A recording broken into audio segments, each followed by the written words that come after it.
오늘 우리가 함께 나눌 말씀 사도행전 4장입니다. 사도행전 4장의 내용은 3장과 연결이 되는데요.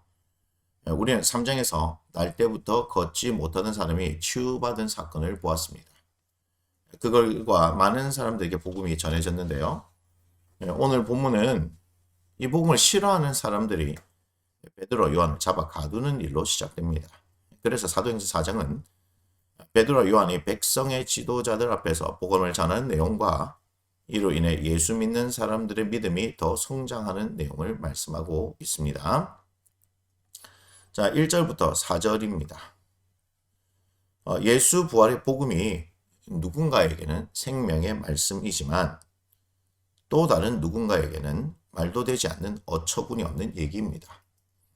베드로, 요한이 전하는 복음이 거슬리는 사람들, 제사장들, 성전 맡은 사람들, 사두개인들, 이들을 잡아서 가두었습니다. 그런데 성령께서 역사하셔서 이들이 전한 복음으로 인해 5천 명이나 되는 사람들이 믿게 되었습니다. 5절부터 12절입니다. 여기서 우리는 복음의 능력을 다시 한번 보게 됩니다. 5절과 6절을 보면 이스라엘의 모든 지도자들이 다 모였습니다. 이들이 모인 이유는 이들이 예수를 십자가에 죽게 했는데 예수의 제자들이 다시 나타나 예수의 부활을 전하고 다니기 때문이었습니다. 예수라는 존재 자체가 그들에게 위협이었는데 그런 예수가 부활했다는 말은 이들에게 더 위협적인 일이 되기 때문입니다. 그래서 이들은 어떻게 해서든지 사도들이 복음을 전하지 못하게 해야 하겠다는 목적하에 예수님을 십자가에 넘겨주기 위해 하나 되었듯이 그렇게 또 다 한자리에 모이게 된 것입니다. 하지만 사도들은 이전의 사도들이 아니죠.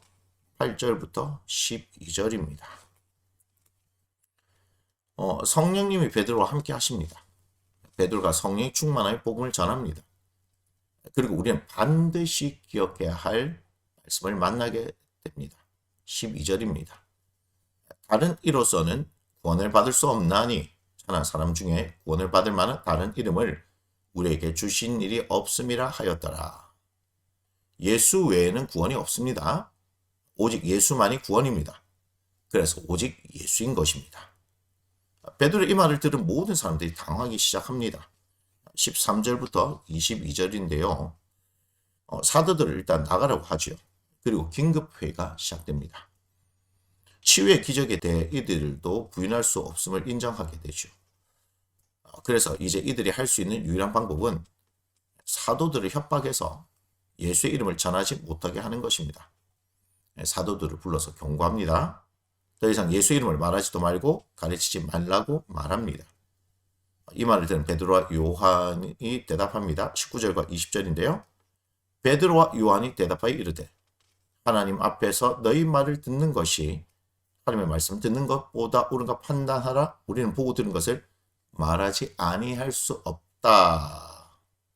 이제 이들은 사람을 무서워하지 않습니다. 베드로는 이전에 사람들이 무서워서 3번이나 예수님을 부인했던 적이 있습니다. 하지만 이제 그는 전혀 다른 사람입니다. 왜냐하면 예수님의 부활을 경험했고 성령을 받은 사람이기 때문입니다. 그래서 사람들이 협박을 하든 경고를 하든 그에게는 아무런 문제가 될 것이 없습니다. 그래서 그는 이들의 말에 전혀 흔들림 없이 자신의 믿음을 나타낼 수 있습니다. 23절부터 31절인데요. 잡혀갔던 이제 사도들이 풀려나서 동료들에게 자신들이 겪었던 일에 대해 말합니다. 이들 말을 들은 동료들이 모두 한 마음으로 하나님을 찬양합니다. 그리고 그들의 간절한 기도가 이어지는데요. 이들의 기도를 살펴보면요. 29절과 30절입니다.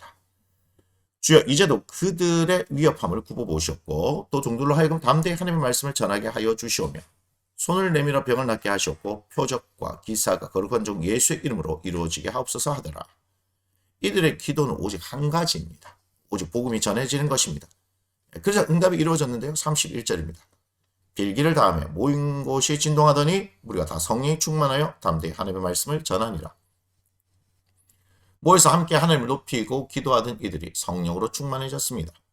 그리고 이들은 그들이 기도한 대로 하나님의 말씀을 전합니다. 여기서 우리는 사도들이 어떤 삶을 살았는지 분명하게 알 수 있습니다. 이들은 오직 한 가지의 목적을 가지고 살았습니다. 어떻게 하면 예수를 전할 수 있을까? 그래서 하나님께서 이들에게 성령을 보내신 것입니다. 32절에서 우리가 다 성령이 충만하여 담대히 하나님의 말씀을 전하니라고 말씀하는데, 성령이 충만하면 담대해진다는 것을 알 수 있습니다. 지금 이들이 복음을 전하는 시대는 특히 담대해야 합니다. 왜냐하면 복음으로 인해 이들의 목숨도 빼앗길 수 있기 때문입니다. 32절부터 37절입니다. 성령으로 충만하여 담대하게 복음을 전한 결과 믿는 사람들이 다 한마음 한뜻이 되어 서로의 물건을 통용하기 시작합니다. 사도들은 성령을 인해 큰 권능을 나타내고 복음을 전하며 그 결과 많은 사람들이 은혜를 받고 자신의 소유를 팔아 함께 나누어 그들 가운데 가난한 사람이 없게 되지요. 우리는 사도행전 4장을 통해서 성령으로 충만한 사도들이 어떤 상황에서도 복음을 전하는 것을 보았습니다. 성령은 복음을 전하게 하십니다. 그래서 성령이 행하시는 일을 경험하고 싶다면 복음을 전하면 됩니다. 성령의 행하심을 통하여 복음을 경험한 공동체는 계속해서 성령 충만으로 복음을 위해 전진해 나간다는 것을 알 수 있습니다.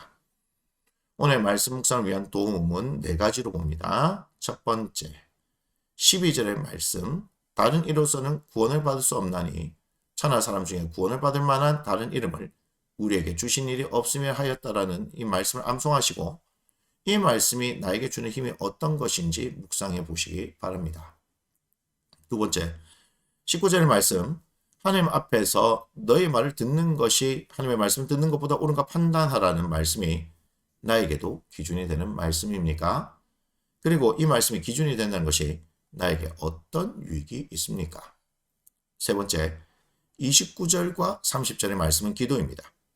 이들의 기도는 오직 예수를 전하는 것입니다. 이들 이런 기도를 하는 이유가 무엇입니까? 그리고 나의 기도를 점검해 봅시다.